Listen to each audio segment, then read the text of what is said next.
যোৱাকালি ৰাতিপুৱাৰ ভাগতে পৰমেশ্বৰ দাস আৰু লগৰীয়া ছজনৰ লগত তেওঁ আমিনগাঁও স্থিত ল' কলেজ কেম্পাছত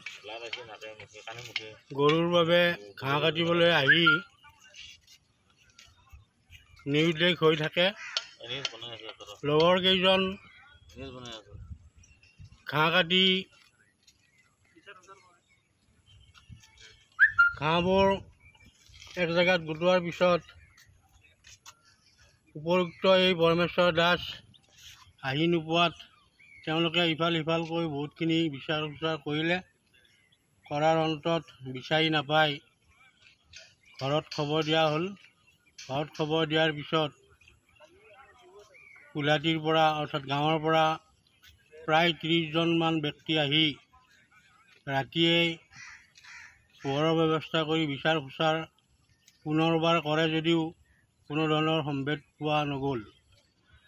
কিন্তু আজি ৰাতিপুৱা গাঁৱৰ ৰাইজ বংশ পৰিয়ালৰ ব্যক্তিসকল পুনৰ আহি ঘাঁহনিৰ মাজত ভালধৰণে বিচাৰ খোচাৰ কৰি মৃত অৱস্থাত পৰমেশ্বৰ দাসক ৰাইজে উদ্ধাৰ কৰে। মৃত ব্যক্তিজনৰ দেহৰ অৱয়ৱটোলৈ লক্ষ্য ৰাখি কাণ দুখনৰে তেজ ওলাই আছে আৰু মুখেৰেও ফেন ওলাই থকা অৱস্থাত পোৱা গৈছে। গতিকে এতিয়া কেনেধৰণে কি হৈছে ঘটনাটো পুলিচ প্ৰশাসন আহিছে। অহাৰ পিছত পোষ্টমৰ্টম কৰাৰ পিছতে সবিশেষ কথাটো জানিব পৰা হ'ব।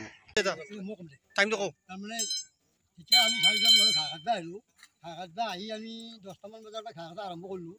আৰম্ভ কৰি আমি 2 ঘণ্টামান সময় ঘাঁহ কটাৰ পিছত আকৌ ৰাস্তাত ঠাইত উঠি আহি আমি চাউলজনে পানী পুনি খাই ঠিক 1টামান বজাত আকৌ গোটেইকেইজন আমি নামি গ'লোঁ। নামি যোৱাৰ পিছত আমি আমাৰ নিজে কামত লাগি থাকিলোঁ।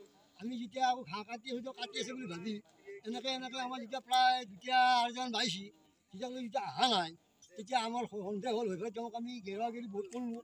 তেওঁ কোনো মাত চাত নাপালোঁ। মাত কথা নাপাই পেলাই আমাৰ তাতে আমি এইখিনি কথা আমি ইয়াতে স্বীকৃতি জনাব আহিছোঁ আৰু আমি বাকীখিনি ঘৰতো জনালোঁ আৰু বিচাৰি কৰিলোঁ। আমি বিচাৰি পেলাই মানুহজন তাৰমানে আমি নাপালোঁ। নাপোৱাৰ পিছত গাঁৱৰ মানুহ এতিয়া বৰ্তমান কিছুমান আহি তাৰমানে বিচাৰি কৰিছে কিন্তু মানুহজন পোৱা নাই। কিন্তু তাতে ঘাঁহৰ পোলা কেইটামান কাটা ঘাঁহ